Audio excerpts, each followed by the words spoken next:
Hello everyone, in there in internet land, it's Sylph, Dominic, Hawkins here, coming to you live, and I should have checked the date first, but I'm pretty sure it is Wednesday the 30th of September 2020. Be a worry if I couldn't remember the year. Hopefully you're well. We've been doing a whole bunch of Zoom sessions over the last 2 or 3 weeks, trying that out, and with some feedback from people and the small number of students who were able to take part in the Zoom the Zoom sessions at the time that we recorded them, I decided to go back to the Facebook Live format, where it's much easier for students to be able to just watch them on the page if they are currently at work or they have to catch up at a later stage. Hope that you're well. So tonight's session, we're going to be continuing forward with our flame hand breathing. Now, if you joined me last week I decided to have a little bit of a romp down out of left center, and we did a whole bunch of visualization meditations. An awesome experience, actually. I really enjoyed that.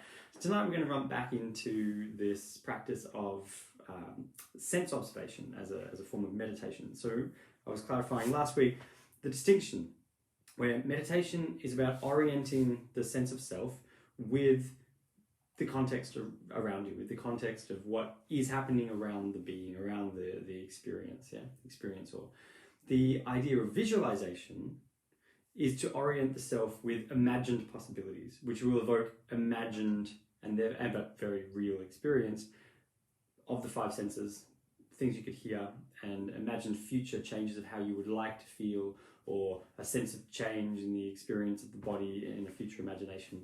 Now, meditation and visualization, they're complete antitheses of each other in terms of what their outcomes are really looking at, and we use them for different purposes. So I tend to comment to my students not to confuse them. There isn't one that's better or worse than the other, but not to confuse them. Don't think that meditation is visualization. They're different things. And indeed, when we talk about the very Zen path from Dhyana, this Mahayana idea of meditation and the sense observation meditation, what we're really interested in is posing questions and observing the answers, which is very, very different. Answers meaning observing the answers that we coin to ourselves, in our own examination. That's very different to placing ourselves with our current understanding into an imagined scenario where we can only really imagine things up to the horizon of what we've already experienced, what's already within our realm of possibility. There comes a time where we need to be able to ask questions and pose questions that we don't actually have the answers for.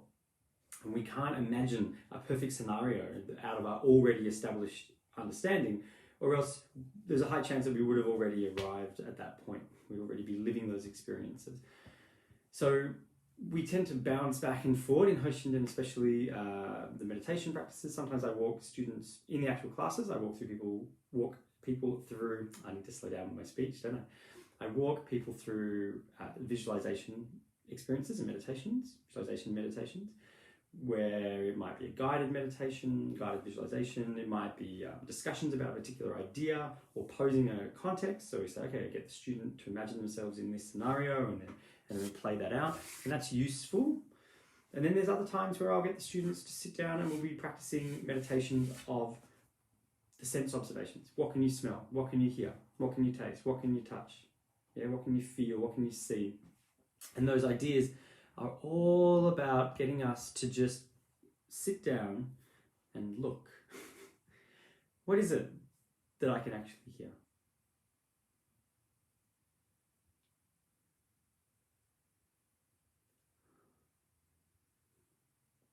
And usually as we begin to orient ourselves to the surrounding experiences, there's a sense of, release, not quite the right word, but a little bit of a sense of ease and some understanding of where you as an individual are positioned in your context. So this is very important in martial arts, because in martial arts this is about us understanding as an individual, where are we in relationship to, strategically, to something that could be harmful towards us. If you're in an actual martial arts setting, even if it's like a class sparring situation, And those kicks and punches are still real. Like, they still land a punch. They might not have the intention of great harm to you and then rob off, make out with your wallet after the evening. But they still carry with them a solidity that packs a punch. So you want to know where that is. Often it can be quite anxiety causing and quite affronting to be super just like honed in on one little area of the body, and you feel like, from personal experience, you feel like you can't really catch the things going on around you, and it's very easy to end up like that. You hone in on things. It's a whole other skill to kind of glean through the individual, through your opponent in that scenario, your training partner, at the whole of them, and then some relationship of where they are in the room and the other groups around you. And that's just an example. We talk about this on a larger scale. It's like, can I still hear things while I'm sparring, while I'm defending myself, while I'm focusing on this? Can I still be aware of sound? Because maybe there's another group behind me. Maybe there's another person, over there, or just off to the left, back slightly. Am I still aware of what I can see? My peripheral vision is still providing information. Even though I might be focusing here, am I able to suddenly receive that information and respond to something coming from 90 degrees? Yeah. Can I actually still have that experience? Those things take time. Those are skills that need to be developed, and sense observation meditations are a really good way of developing those skills, because what we tend to have to do in order to develop proficiency, or towards proficiency, is repetition.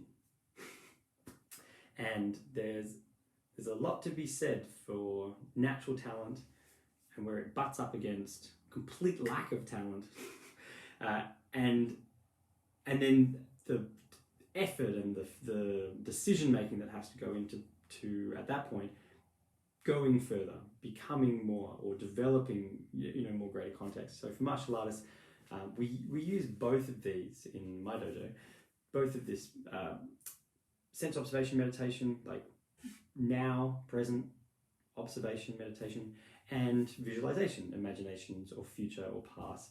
And they pose very different questions. They give us different platforms in order to work with that. So tonight, we're going to go back to Flame Hand Land. And as I go through this question, we'll go through the 5 senses again, I want you to actually consider the question in the context of where you are now. So while you're listening to the sounds you can hear, build a map in your mind, in your eagle eye observation of self. Where are you right now in relationship, physically, in relationship to the objects you can hear? Where are you in relationship to what you can smell? And what does that drop into, what kind of information does that add to your map of where you are? And you will find that as you add things into that map, there's the opportunity of feeling a hell of a lot more centeredness, calm response, because you're not all at sea. You're well aware of what's around you and its relative distance and your position in that, and you're able to actually make some choices. So wherever you are, if you're sitting, standing, lying down, hanging upside down in a cave somewhere, breathing in and out, in through the nose, down into the belly, and then out through the mouth. And as you breathe in through the nose, down into the belly, I want you to allow the belly to expand, rich and full. So the belly gets full and the breath stretches the sides of your ribs. And out through the mouth. And you breathe in again, in through the nose, down into the belly. Fill the lungs until the kidneys stretch in the back, and you can feel the stretching on the sides of the ribs. And out through the mouth. And you can have your eyes open or closed. The first question is, what can you hear?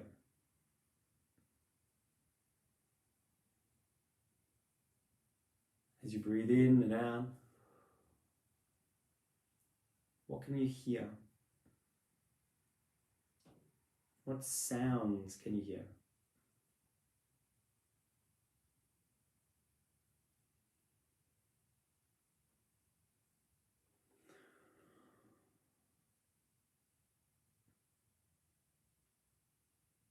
Continuing your breath.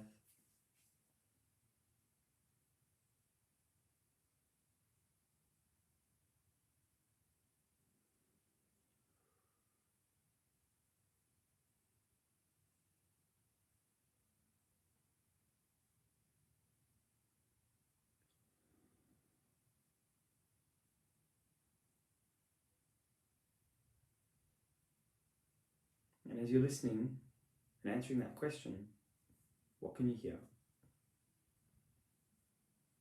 I want you to add that information spatially.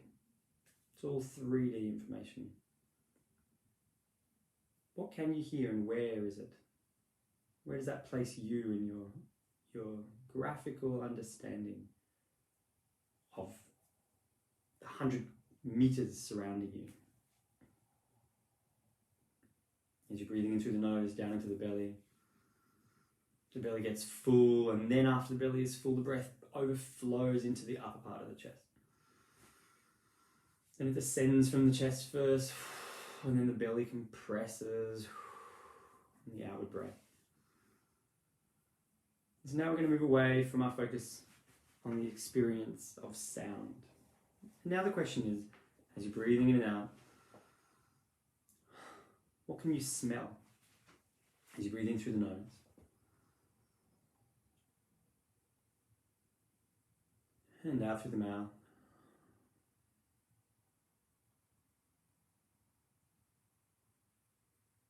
What can you smell? And at first, there might not be anything there that you are aware of.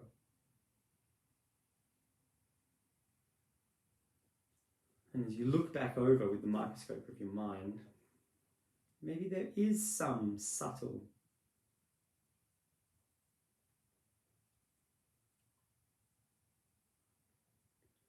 almost very quiet smell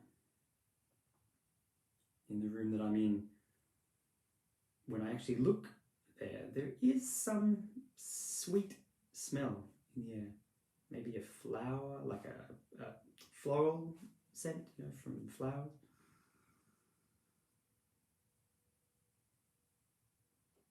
What can you smell? 2 more breaths.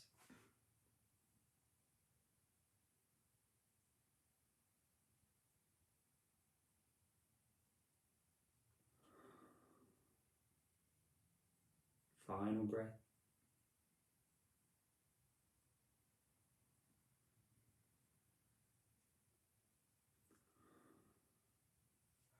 And just relaxing your focus on the olfactory sense. So now as you breathe in through your nose, down into your belly, and out through your mouth. Next question is going to be, what can you taste? Tasting in the air, in the surrounding space, aroma. You might need to breathe out through the nose for this one as you just explore and mull over the sense of taste. What can you taste? Outside in the space or inside the mouth?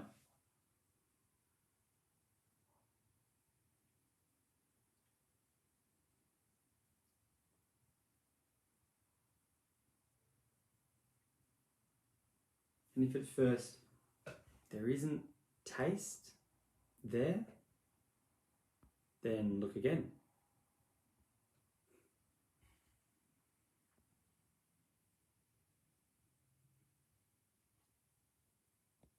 As you breathe in and out, in through the nose,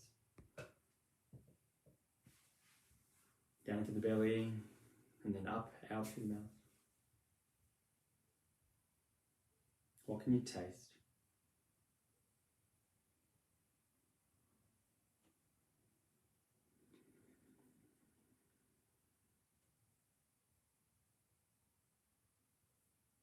And now we're going to relax our focus on the sense of taste. And we'll pose the question through our eyesight. So you can have your eyes open or closed for this. The question is, what can you see? So as I stare out, I've got a wall in front of me, I just stare into oblivion. My interest isn't in the details of the wall. I'm not interested in the word on some piece of paper or a speck of dust on the wall. I'm interested in peering beyond the detail of the wall. I need a greater perspective. Up too close to the mountain, I need to step back to be able to see the trees, the mountain, and the sky together in one context. As I'm staring forward and through the object, I start to notice my peripheral vision come into play. And all of a sudden, although my pupils might still be directed forward at the same spot, suddenly I can see a lot of the room. there's a lot more information, there's a lot more understanding of where I am in relationship to that piece of furniture, that plant, that door, that light, etc., this rug. And as you just breathe, the question is, what can you see? We'll take 5 breaths for this, and we'll breathe in and out. Off we go.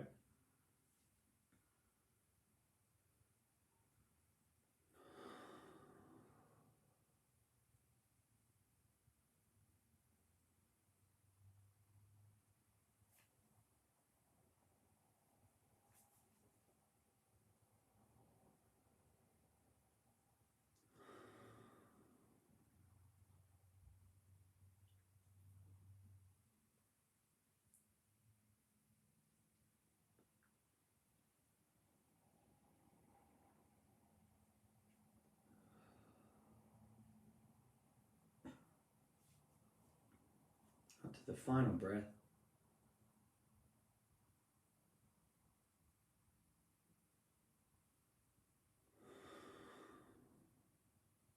You just relax the focus on vision and sight. We're up to the final of the 5 senses, I hope. Listening, smelling, tasting, seeing, yes. Touch, the sense of tactile relationship. So the question is going to be, what can you feel?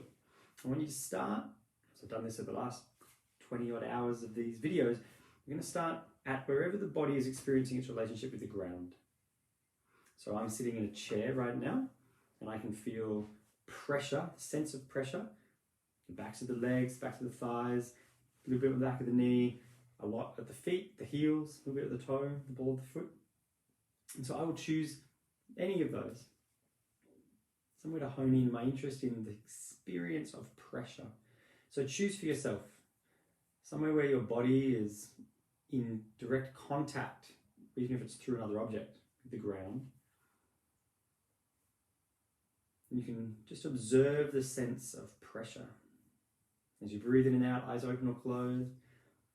As you just watch the sense of pressure, the feeling of pressure. The question is, what can you feel? 5 breaths, off we go.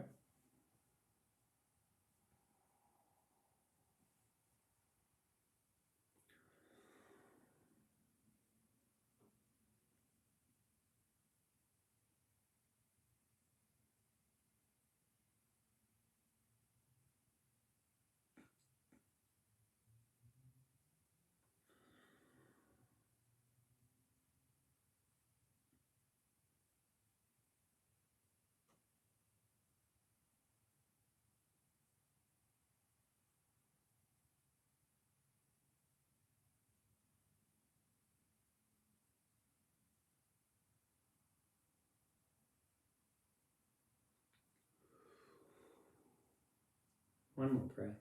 What can you feel?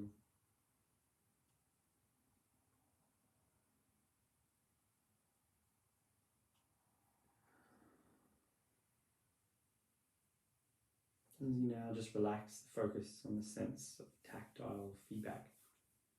So we've walked through the 5 senses, 5 physical senses.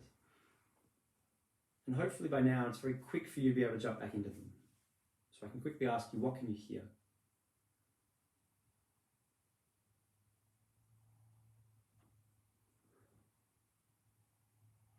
And a whole soundscape should immediately come to the forefront. What can you smell?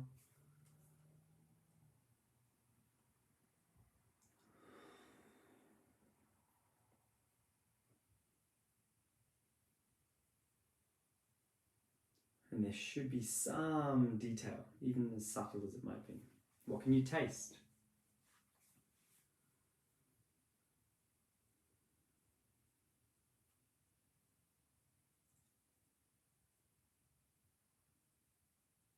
What can you see? How quick does your peripheral understanding come in? And what can you feel? Can you take your mind immediately to the experience of pressure in the body?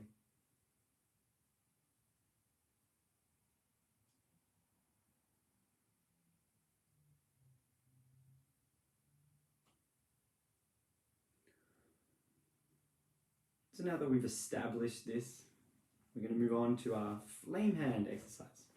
And I need to check the time. Oh, 25 seconds. Good, we've got 40 minutes. Okay.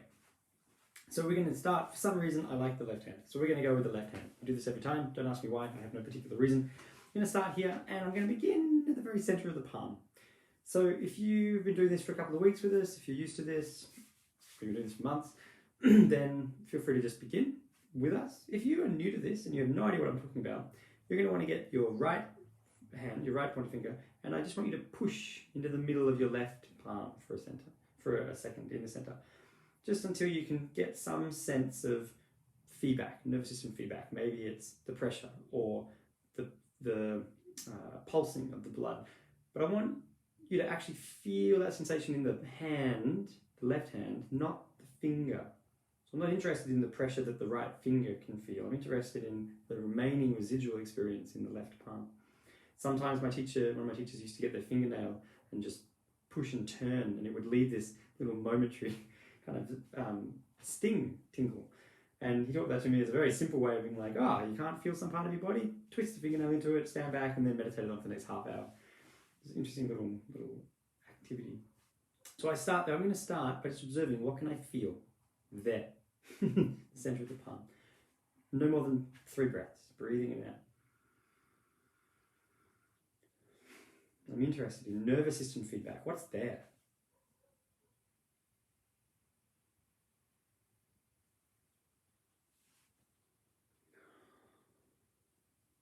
I'm up to the 3rd breath now already. I can start to feel some tingling sensations.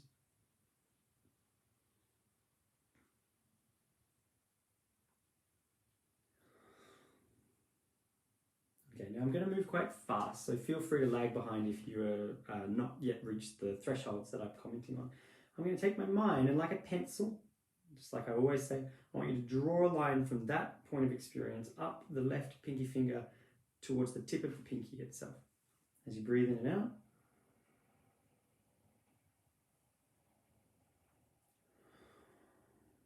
If you're good at this, you can even feel a sense of feedback of the tissue and the skin as you trail your way across to that pinky finger.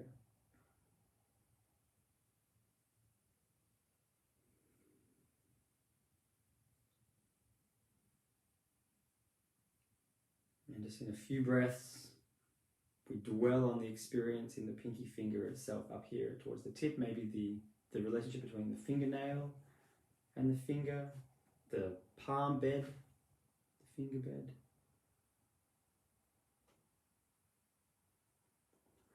And hopefully you can feel some nervous system experiences, pulsing or throbbing sensations or tingling, or interpreted as a temperature change or differential, heat or cold.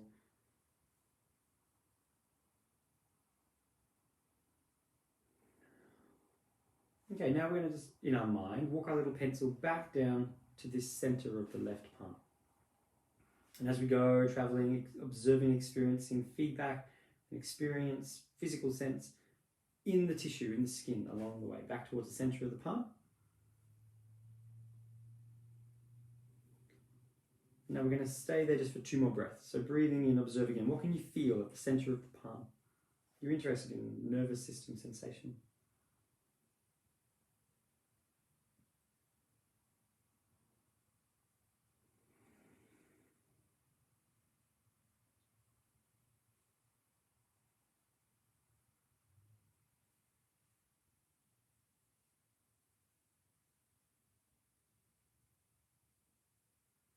And now, just like we did before, taking that pencil in your mind, and walking up towards the tip of the ring finger on the left hand. Off we go.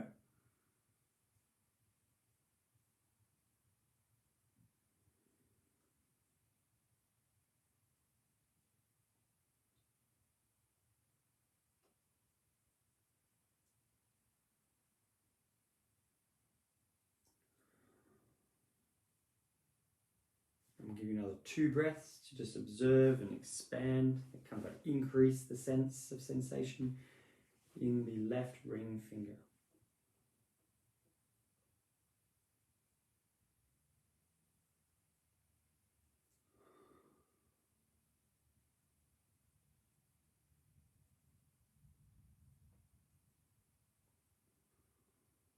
Now we're going to wander back down to the center of the palm. A little pencil drawing down.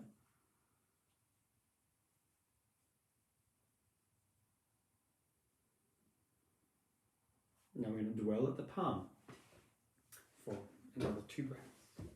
Breathing in and out.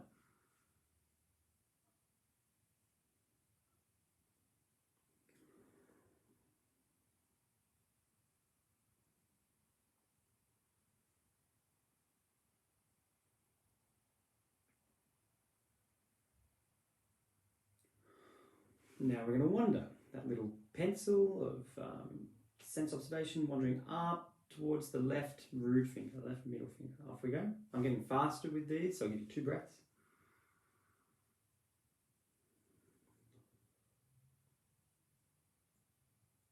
And then when you get there, just dwelling, observing sensation of feedback in the fingertip, the left middle finger.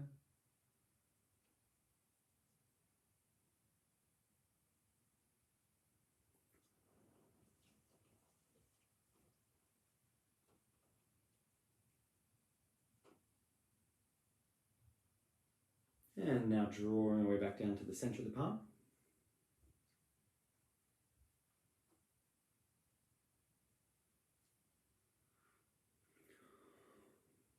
And we're going to take our center up through the pointer finger on the left hand. Off we go.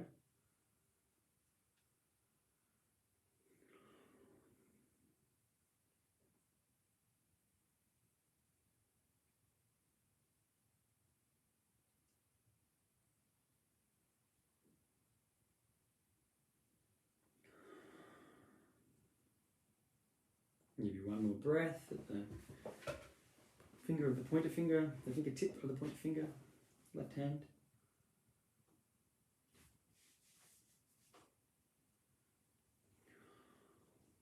And now drawing our pencil back down to the center of the palm.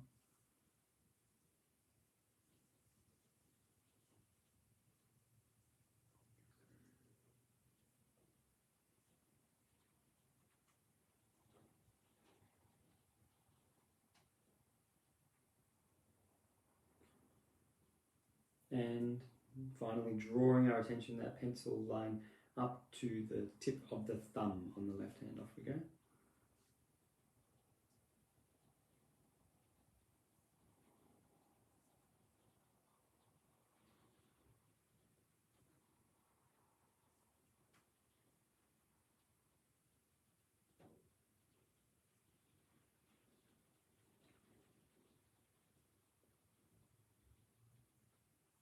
I'm just giving you one more breath to expand and increase in detail that experience in the thumb.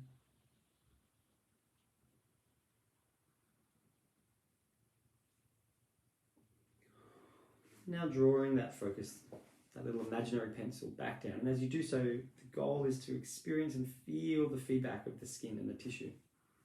So just jump. Now, we'll take a few breaths and sit here in the center of the palm. Increase the experience, the detail of sensation. Are there even slight changes? Can you experience and feel the draft, the changing in the temperature in the air, and slight motion or movement of air?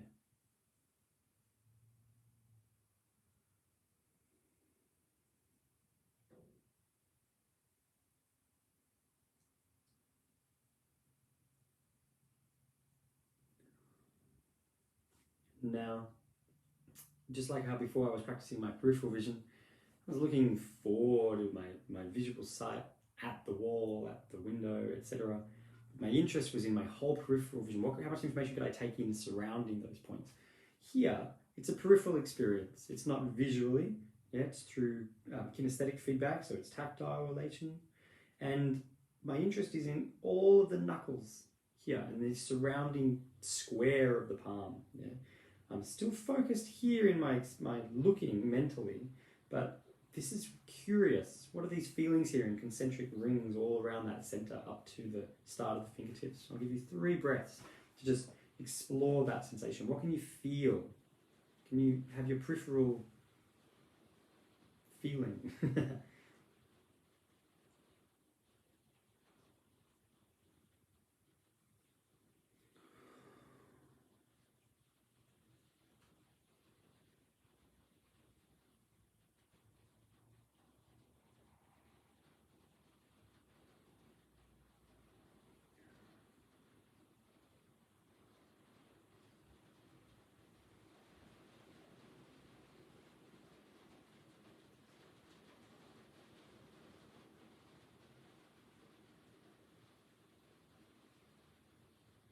Final breath for me now.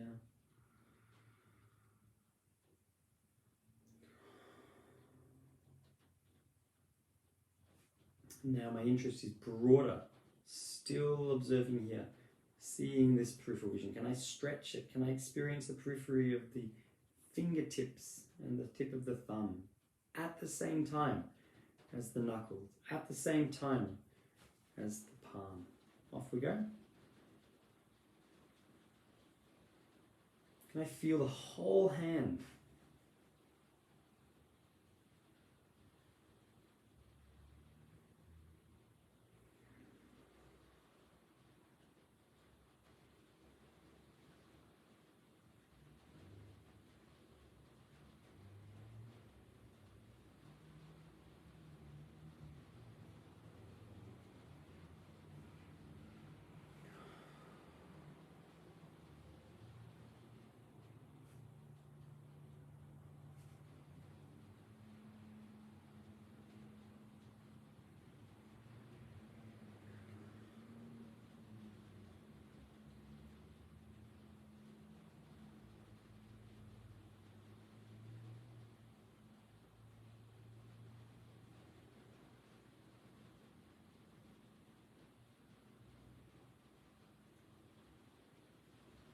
Now I just relax my focus on the hand. It's like, ooh, my hand is so big. So what we're going to do is we're going to take that experience of the hand and we're going to move to the feet, the next most easy place to jump to. Hands are super simple. Hands and feet, you're used to observing sensation. You cut things and pull things and rip things and make things and type stuff and play instruments and write and press and grab and turn, twist, and this very fine motor skill, all this fine detail here. Same with the toes and the balls of the feet. Easy to start.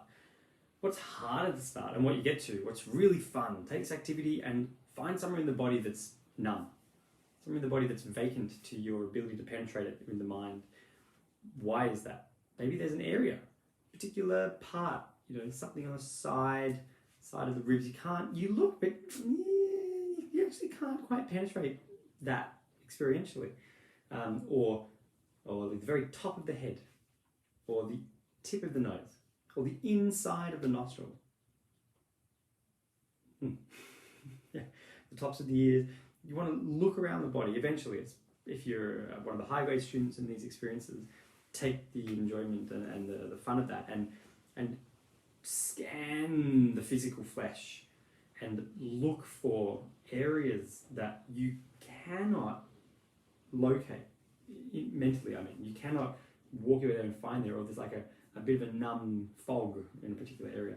There's a high chance that what you will find is that those areas are areas of previous injury, or areas that you've experienced great trauma, tissue trauma, or nerve trauma, and even areas where maybe it's something that you've set up mentally and emotionally.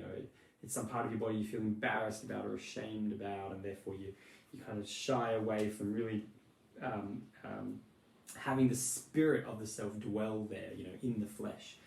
So we talk about, and Chinese med talks a lot about the spirit, like the Shen, really contracting and withdrawing from the flesh. What we want, and what this activity, what these observation meditations really help with, is to re-inhabit the flesh, with the conscious mind, and it's a hell of a trip.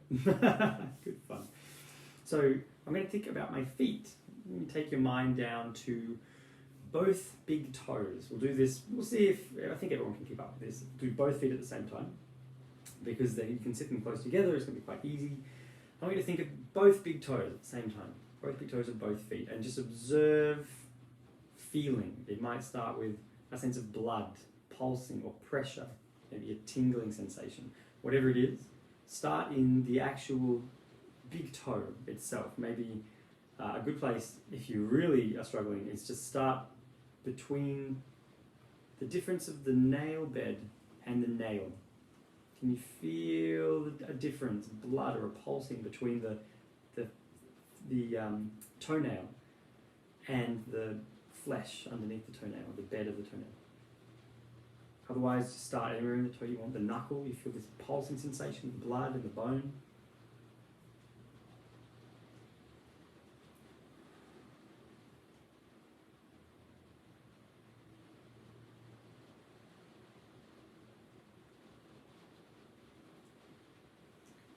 And hopefully it's quite easy for you to just place your attention on the big toes, and within a couple of breaths, there's some feedback, there's some sense. So just stay with that. Now I want you to observe the next toe. So we're moving down from big toe all the way down to pinky toe. Observe the second toe on both feet. Off you go. And if your mind's saying, but all I can feel is the big toe, practice more. Focus, really like hone in your focus. Stop flitting back between the big toe and the second toe. Just the second toe, observe the second toe. Mentally, you have to conjure it maybe, imaginatively.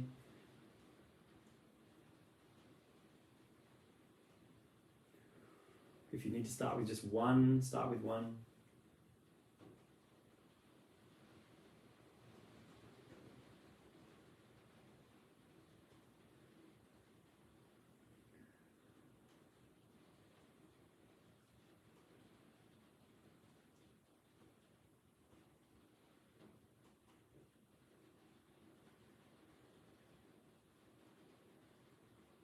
All right, now we're going to move on to the third toe. So I'm moving progressively out towards the pinky. The big toes were first, then the second toe, now the third toe on each foot. As we just observe, take 4 or 5 breaths, see what you can feel. The question is, what can you feel?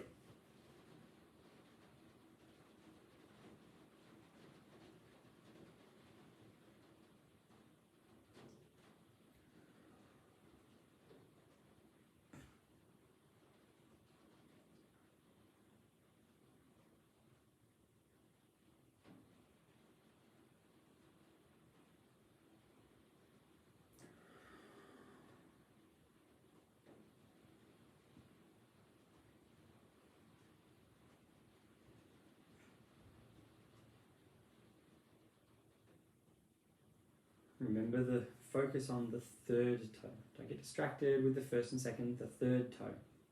Can you feel on the third toe of each foot?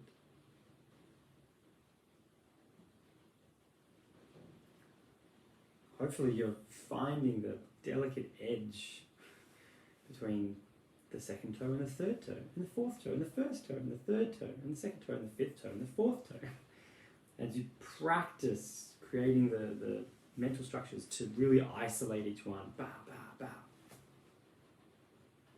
So now we're going to move on to the fourth toe. Fourth toe on each foot. Breathing in and out, take a few breaths. What can you feel at the fourth toe of each foot?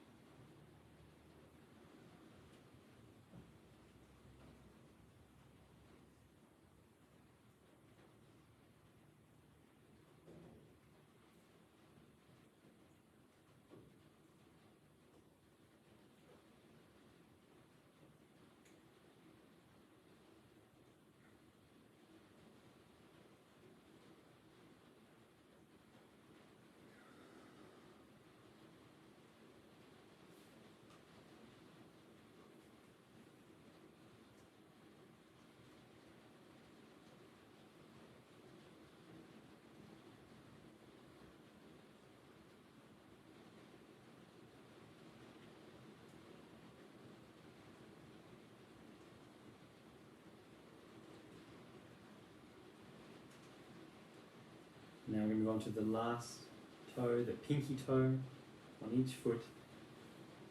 As we just dwell our focus, our attention at the pinky toe of each foot. What can you feel? 4 or 5 breaths.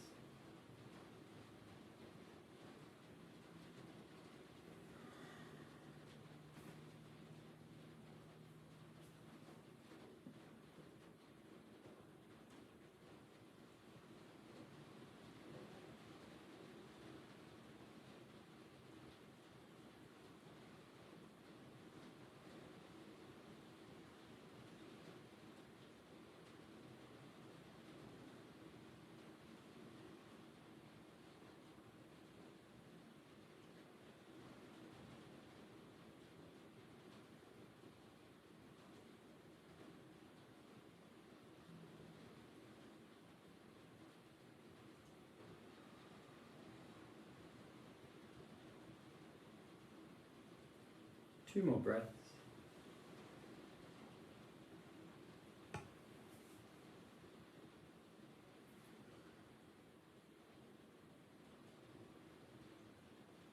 Final breath.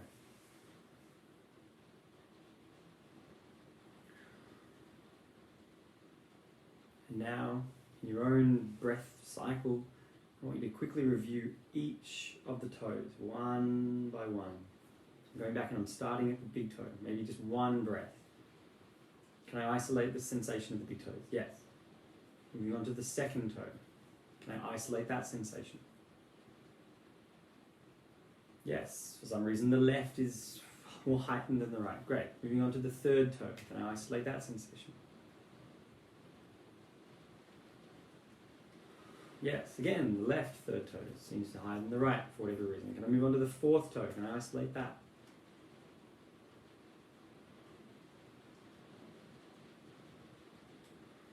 Yes, and again, the left.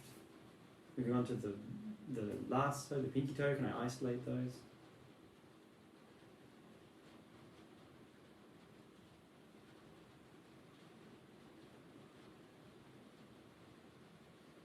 And they're about the same. Can I dip my focus and my mind into each of those toes, 5 toes on each foot, and clearly distinguish them from each other? That's part of the activity. That's part of it. It's the byproduct, it's not the goal.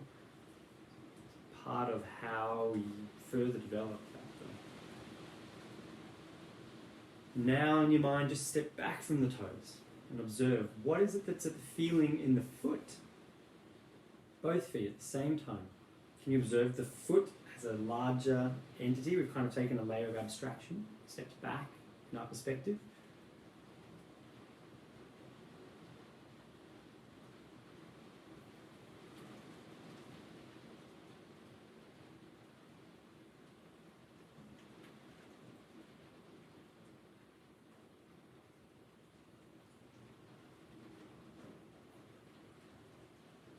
I don't know about you at home, but I can feel a great number of different experiences. There's blood pulsing, there's a sensation of almost like numbness at a very specific part of the left foot, but then pulsing, blood pulsing in the others. I can feel individual toes.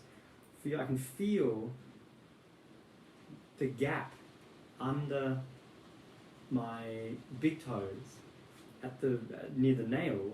They are up and they're not touching the floor. I can feel that as distinct from the sensation of the knuckle, the first knuckle of the big toe, that is touching, the pad is touching the ground. You're like, wow. Half an hour ago, if you'd asked me to tell you the feedback of my feet, I would have said, yeah, they're still there. And that's about as much as I would have been able to give you. Because I've been doing this for a long time, though, I find it's very easy, very quick and easy to hone in and then develop that sensation. But I have not arrived at the point where I just walk around in a constant state of heightened sensation of every piece, part of my flesh and my tissue. That hasn't happened to me. Maybe I'm unworthy. But it's in. I've got my path. I continue along. I'm quite happy with how I study, and I don't mind that it's something I have to redevelop and repractice. And I've shown myself that what I practice is the ability to get in and out of that experience. I haven't practiced myself to a place where I walk in some infinitely only. I feel every time the wind moves. That's not the case. But if I decide to look there, I can find it quite quickly. Far faster than 10 years ago, 20 years ago, at the start of my study. And so now if your whole foot is observable, and this will be the last of this activity, I want you to now switch your mind to some part of your face. Just choose something in your face and focus your attention there. What can you feel? So I've chosen the tops of my ears for some reason.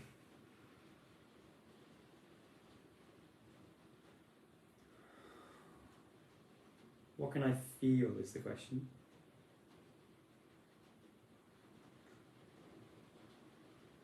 And sure enough, as I just keep breathing and watching. There is increasing detail in the sense of observation at the top of the ears. Strange sensation, like tingling, and a little bit of where my hair meets my ear, and then the weird sense of temperature, like my ears are actually really cold.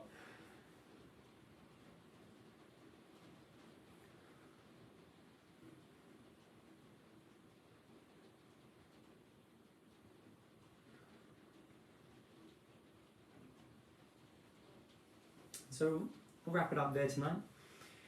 Hopefully that was enjoyable. It's yet another opportunity for students at home to practice and develop those skills. And the skills and the ease of being able to slip into a sense and a state of dhyana, the meditative state, a sense of observation through the physical senses, and a reorientation of self with the things that are happening right now. Hopefully you found a sense of centeredness, maybe some quietness. As you've located yourself in relationship to other things, I hope that it has been helpful. And before we get back to the class, any of the students put their hand up to ask me, why have we spent almost 30 hours of these recordings doing effectively the same thing? The answer is because it's really hard to take the time and sit down and practice this in the midst of our busy modern lives. And this is an opportunity to do so. And it also takes a lot of practice and a lot of time. It's not something that you practice once and then you tick it off your list and you move on to pottery. It's like you just expect to be observing this and developing this for an infinitely long period of time. Like if you were playing an instrument, or if you were practicing or you were studying art. So, I hope that you've had a really awesome evening. And be well, as always. I don't recommend any of this content as an opening pickup line at the bar, but hopefully it's been fun. And I will see you on Friday for Hoshinden Philosophy and Theory. There's an extremely high chance that I will have the next podcast ready by then with a fantastic old colleague of mine. We were involved in Hoshin together in the early years of my whole career, in the very early 2000s. And if we can pull things together for the interview, I'll have the podcast ready for Friday. If not, and it's 50-50 chance, then I'll see you on Friday for more discussion about the phases and their relationships.